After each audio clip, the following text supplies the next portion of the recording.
বন্ধু ভালো আছস? ভালো আছি, তুই কেমন আছিস? ভালোই আছি। কি খবর এখন? ভালোই খবর। আমাকে মসজিদে বুঝছ একটা অশিক্ষিত একটা হুজুর আইছে। কে? দেখি। তুই জানোস না কেন নিকে? হুন, ও গাড়ি এসে রে একটু চাপ হুন। প্রত্যেকটা দিন একটা সুরাই কয়, বুঝছ? সুরা সুরা কি জানি মনে পড়ে না। ফাতিহা না? হ হ হ হ। ওই যে ওই সুরাটা না খালি প্রত্যেকটা দিন হুজুর একটা যে কথা মানে এমনি ধরুম নেই কিছু জিজ্ঞেস করবি না?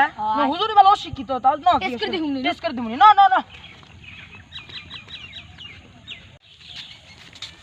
হুজুর ভালো আছেন? আসসালামু আলাইকুম হুজুর, ভালো আছেন? আসসালাম, ভালোই। হুজুর আপনি তো অনেক কিছু জানেন না, আপনি একটা প্রশ্ন করুন, আপনি কি পারবেন? ক হ্যাঁ তুই কহ। আমি কমু কহ। 14 নাম্বার সূরায় 74 নাম্বার আয়াতে মাইসেরে কইছে যে মাইসে জিনিস মাইরা খাও। এটা তুমি কোন জায়গায় পাইছো? 14 নম্বর সূরার মধ্যে বলছে সূরা ইব্রাহিম, আর ওই জায়গায় ইব্রাহিম আলাইহিস সালামের কিছু কাহিনী বলা আছে। না আমি হচ্ছে হলো আমাকে পাড়ায় একটা বেটা না কইছে হে নামাজ বেশি একটা পড়ে না, হে আমাকে কইছে যে এই কথা। আর আপনার কাছে শুনলাম যে আপনি পারেননি না পারেন। আর সূরা আপনি যেদিনই আপনাকে আপনার মসজিদে নামাজ পড়া যায়, আমার মসজিদে নামাজ পড়া যায় দিয়ে আপনি খালি একটা সূরাই খালি বারবার কোন সূরা ফাতিহার নিয়ম, সূরা ফাতিহা ছাড়া নামাজ হবে না। এটা প্রথমে বইলা আপনি একটা প্রশ্ন করি, করো। 13 সালে কাগজ যদি তৈরি হয়ে থাকে তো কোরআন শরীফ কেমনে তৈরি হলো? আগে তো কোরআন শরীফ মনে করো চামড়া লেখা হইতো, তারপরে মনে করো বিভিন্ন কলা পাতা, বিভিন্ন গাছের পাতায় লেখা হইতো। এটা কি তোমরা জান না? তোমার বাপ দাদা আগে কি লেখছে জান না গেলে না করে তুমি জান না গেলে তোমার বাপ দাদা কি লেখছে, বাপ দাদার কাছে জিজ্ঞেস করো কি লেখছে। কোরআনের থেকে বিজ্ঞান পাবো। কোরআন কেমনে বিশ্বাস করুন? এগুলা কোনো কথা বলো তোমরা? নাস্তিকের মতন কথা বলো সব কিছু।